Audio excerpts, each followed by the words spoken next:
All right, how are you? So, let me set the scene. Last year, Tate wanted to get more kids aged 5 to 13 inspired by art. You know, not just splashing paint around, but really excited by it. Ta-da! The Tate Movie Project. So Tate got involved in this a couple of years ago when Fallon, the creative agency that we work with, came to us with this idea. An animated movie made by kids, for kids. We had this kind of loose idea that we wanted to make a film with kids. A world first, never been done before. But we really didn't know how we could bring it to life, because thinking about putting kids' drawings together and using their sounds and their ideas is good, but it could also end up being a mess. Every kid has something creative in it. We really wanted to get something that would bring that fire out of them, and no matter how small it is, whether it was a little drawing or a little word or they had an idea for some dialogue. Do something! Whatever. We can see where this is going. I had no idea that we'd be here now talking to some great actors that are going to do the voiceovers, you know, talking about kind of involving amazing people. Whoever wrote this, thank you for the words. It's been fun. Basically, you and I are going to be making an amazing movie. And we'll get an Oscar or something like that. We're working with Aardman on this, and they've been absolutely brilliant in teasing out from children the kind of freshness of ideas that could only have come from a child's mind. It's a big project, and there are lots of things happening behind here in the studio, but I need your help. There was ambitions to make this film accessible to every child in Britain, so that every child would have a chance to contribute. It started with this premise of trying to create a virtual studio, and we wanted to create a fun, over-the-top studio. So we've got a really inept director. I'm so good, I'm so good, I'm so good. Kubrick, Hitchcock, Kubrick, come on. There's characters that we designed to help the kids understand all the different processes and crafts and skills that go into making a film. Hi, my name is Egg. This is the art studio. This is where we make the movie look great. The drawing and the design is just so beautiful, and it's much nicer than anything I could ever do in a way. I just completely take everything from the children, so if you've got a forest, all the trees are drawn by the children, and if it's got grass, the grass, I find textures of grass that children have drawn. All of the drawn content has been 100% from the kid. We're just kind of taking that final tweak to make it professional. This is where you can give us your pictures. You can scan, photograph or post them to us. We've got this really active community. We're on about 22,000 kids right now. What would you like to animate today? Thousands of children got involved in the website, but we also wanted to get out and meet kids face to face. So Tate put on a roadshow. We got a big truck, we kitted it out as a mobile movie studio. We went to 55 locations around the country. We had fantastic support from CBBC, who joined the project, and Andy from Blue Peter was just great at getting kids really excited. We're launching our brand new movie-making challenge! And then after the truck tour, we went into galleries up and down the country and did workshops there with the kids, and overall we had 9,000 children involved. In each gallery, the kids would go around, look at paintings, and then we talked about ideas that came from those paintings. And we brought in Lucy Murphy as the script editor, and we did story workshops. Lucy would make all the notes of everything that was discussed in the workshop. Then we'd send those to Dave. It was a bit like Ready, Steady, Cook. He'd have a bag of story ingredients, and we'd say, we really like this character, we really like this location. And he'd start to build a story. I'm the writer. I write the script, the scenes, the things the actors say. It's very, very tempting as a writer to say, oh, I know what to do, I'll put this there and that could go there, but I can't do that. It's really got to come from them. And their kind of structure of narrative is quite different from how we, as grown-ups, structure narratives. It's totally enlightening. The ideas that are coming through are just fabulous. You have my knit. I want it back. Oh, goodness me. I think this really shows the integrity of the project. All this kerfuffle over a tiny parasite. It's not just any knit. It's about getting children to produce something that will be watched by many, but really is absolutely authentic.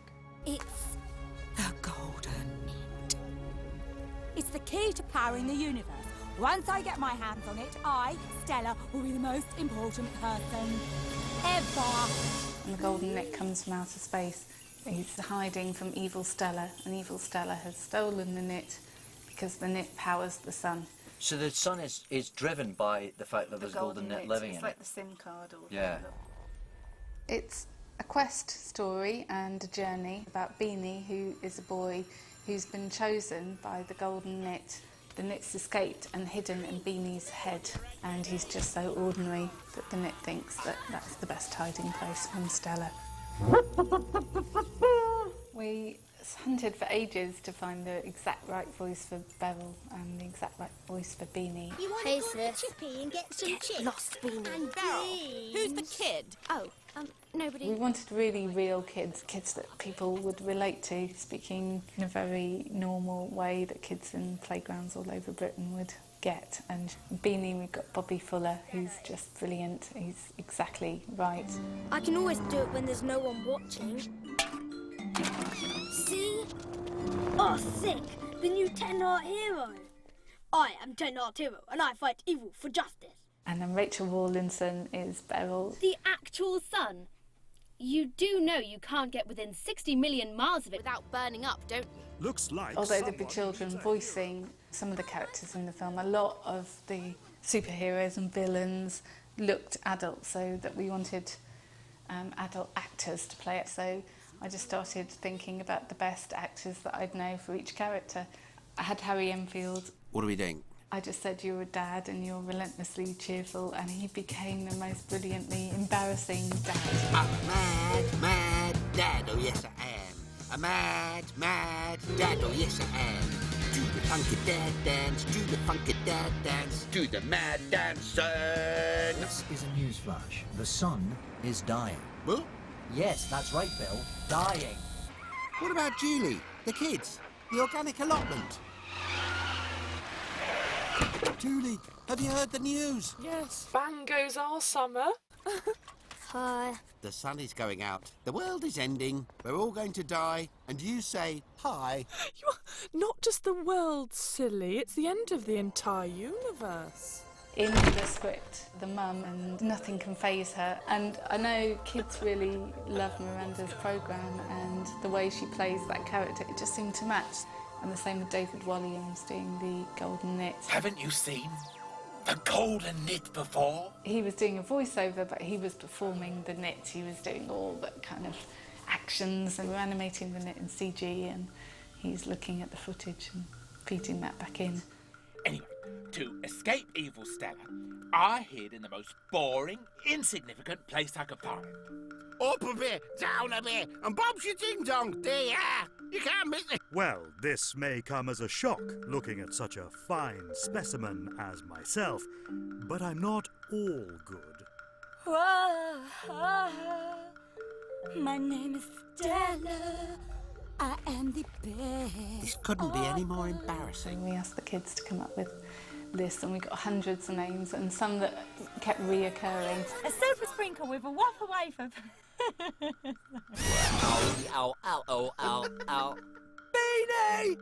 Are you playing or what? Ghost girl, to the rescue. Stretchy McStretch to the rescue. Have I landed this part because of the mic? No. Very good. No, because of the Scottish. That's what I mean, yes. I've never had a chance before, and I don't know if I ever will have again, of working with such amazing cast. I mean, it's just brilliant. Our Beanie's a hero! That's so not fair. What about me? Hey, I thought you were amazing.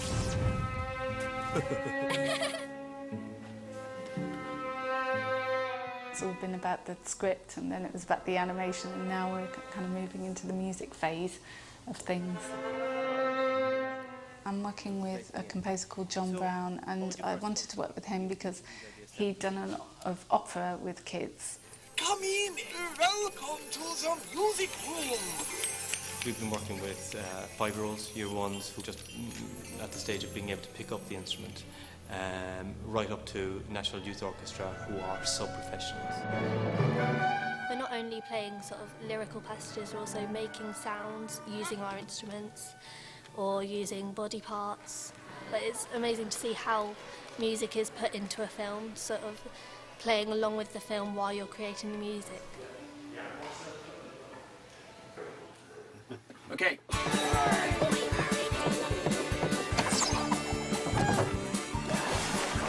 To our delight, a pirate ship has emerged in this story, which has given a fantastic opportunity for an earthy folk music. And we found this ready-made folk orchestra of young players, and they're called Folkestra.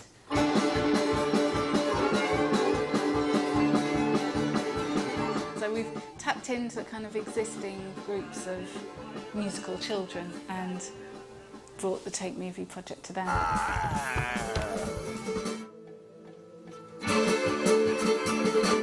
I think Take Movie Project is unique because of the scale and ambition of it, but it's also about collaboration.